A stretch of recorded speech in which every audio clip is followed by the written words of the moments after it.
ela dará à luz a um filho, ele porás o nome de Jesus, porque ele salvará o seu povo dos seus pecados. Mateus capítulo 1, verso 21. Um muito bom dia para você. Estamos aqui de volta para a nossa meditação na Palavra de Deus. Vamos iniciar hoje o Evangelho de Mateus, capítulo 1, e vamos seguir capítulo a capítulo até chegarmos no final do Apocalipse. São 27 livros e vai ser uma viagem maravilhosa nas Escrituras Sagradas, onde nós vamos poder aprender algumas verdades que vão nos ajudar a caminhar mais próximo de Jesus Cristo. Amém? Então, conto com você, conto com seu apoio, com você curtindo, comentando, participando, né, perguntando, e nós estaremos juntos aqui nessa caminhada para levar a mensagem do Senhor ao teu coração. Bom, esse livro, esse Evangelho de Mateus foi escrito ali por volta do ano 58, 60, né? Não é uma data precisa, mas foi por aí, por esse tempo. E Mateus, então, ele é o escritor.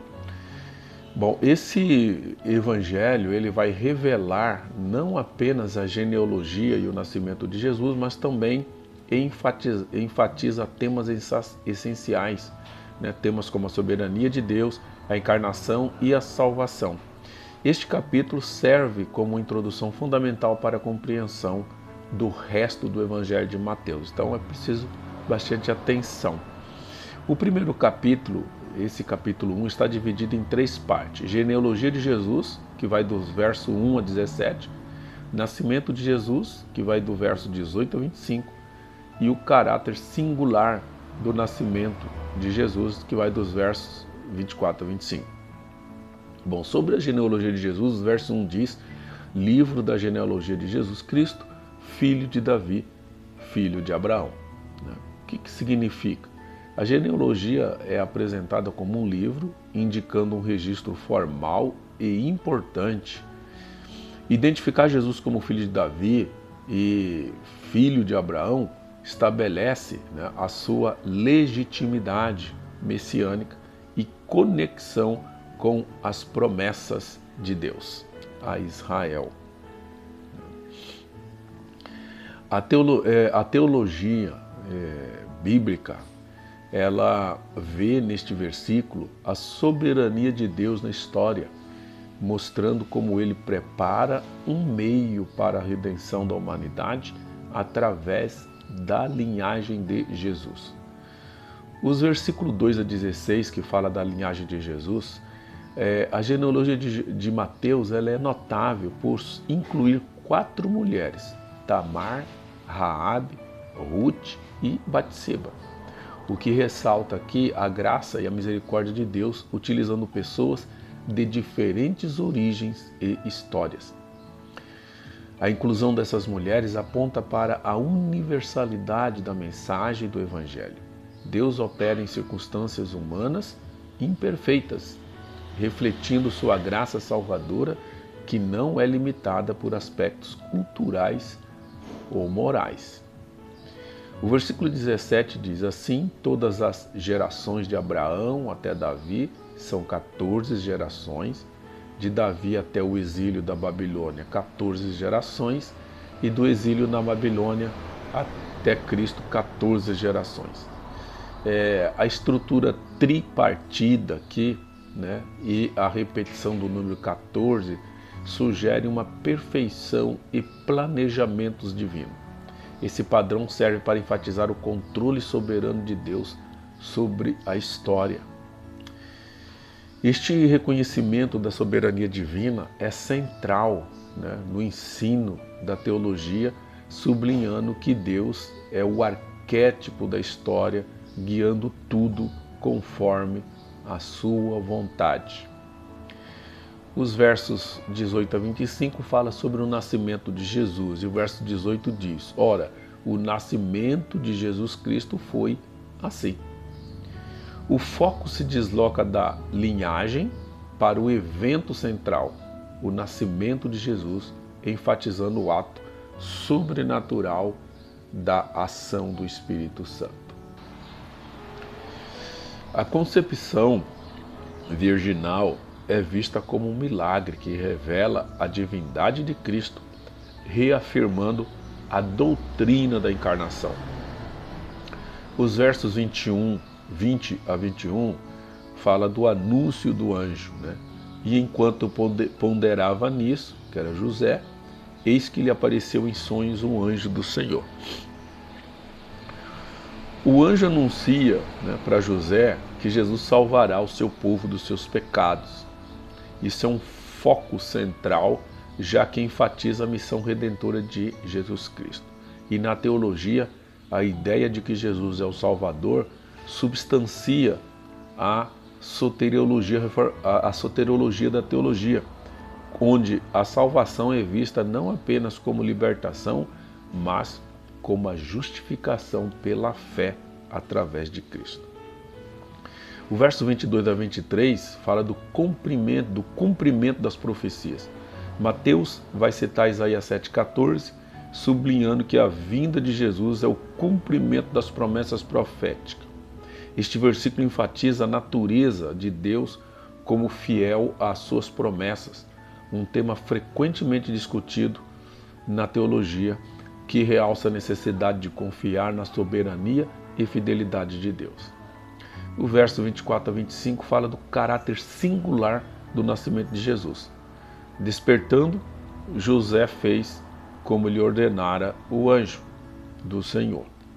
A obediência de José reflete o compromisso correto em seguir a vontade de Deus, mesmo em circunstâncias desafiadoras. A resposta de José à revelação divina é um exemplo de fé e obediência, que é central à experiência cristã, alinhando-se ao conceito de que a salvação é pela fé. E os versículos 25, e não a conheceu até que ela deu à luz um filho. A virgindade de Maria é enfatizada, o que fortalece a doutrina da encarnação. A natureza pura de Jesus e a importância da sua encarnação são fundamentais para a compreensão da sua natureza dual, plenamente Deus e plenamente homem. E como nós podemos aplicar esse conhecimento deste capítulo 1 de Mateus? Primeiro, nós podemos aplicar ele reconhecendo a soberania de Deus na história. Assim como Mateus revela a mão de Deus operando através das gerações, somos lembrados de que Deus está ativamente presente e soberano em nossas próprias vidas. Mesmo em meio às incertezas, podemos confiar que Ele está trabalhando para o nosso bem e para o cumprimento do seu plano. Soberania de Deus na história. Então você confia que tudo que tem acontecido no nosso dia de hoje está debaixo do controle desse Deus soberano. Também uma outra coisa que nós podemos aprender aqui é sobre a graça de Deus e a inclusão. A presença de mulheres com histórias diversas na genealogia sugere que a graça de Deus é para todos, independentemente de seu passado. Isso nos desafia a viver uma fé inclusiva, buscando acolher aqueles que estão fora do círculo da religiosidade tradicional. E alguém pode perguntar, mas por que mulheres? Porque naquela cultura as mulheres elas não tinham participação nas atividades, nessas atividades políticas ou nas atividades religiosas. Era proibido, né? Mesmo um testemunho de uma mulher numa audiência não era válido. E quando se coloca mulheres aqui na genealogia de Jesus, nenhum escritor naquela época que desejasse que seus livros fossem lidos, colocaria mulheres ali como figuras importantes, porque isso iria desacreditar aquelas escrituras. Então você vê que aqui, longe da Bíblia estar discriminando mulheres aqui, na verdade ela está colocando as mulheres num papel que até naquela cultura ela não tinha, que era de ser visível. Outro princípio é a obediência à voz de Deus. A resposta obediente de José ao chamado de Deus em meio a circunstâncias excepcionais, nos exorta a estarmos atentos à voz de Deus, mesmo quando isso pode custar nossa reputação ou conforto. Estamos sendo chamados a agir pela fé em obediência à sua palavra, assim como José. Bom, o primeiro capítulo do Evangelho de Mateus não apenas vai estabelecer a identidade de Jesus como Messias, mas também revela verdades teológicas profundas que ressoam com a teologia. A análise desse capítulo nos ajuda a entender o plano redentor de Deus desde a criação, mostrando como ele se revela através da história, preparando o caminho para a salvação em Cristo. Com estas reflexões e aplicações, somos incentivados a viver nossa fé de maneira transformadora, confiantes na soberania e na graça de Deus. Oremos.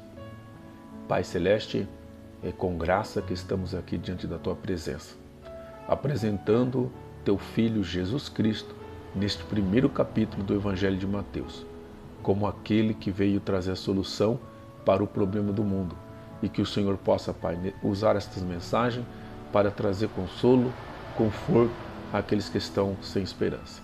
E assim nós oramos em nome de Cristo. Amém. Um muito bom dia a você e nos vemos no capítulo 2 de Mateus. Até lá.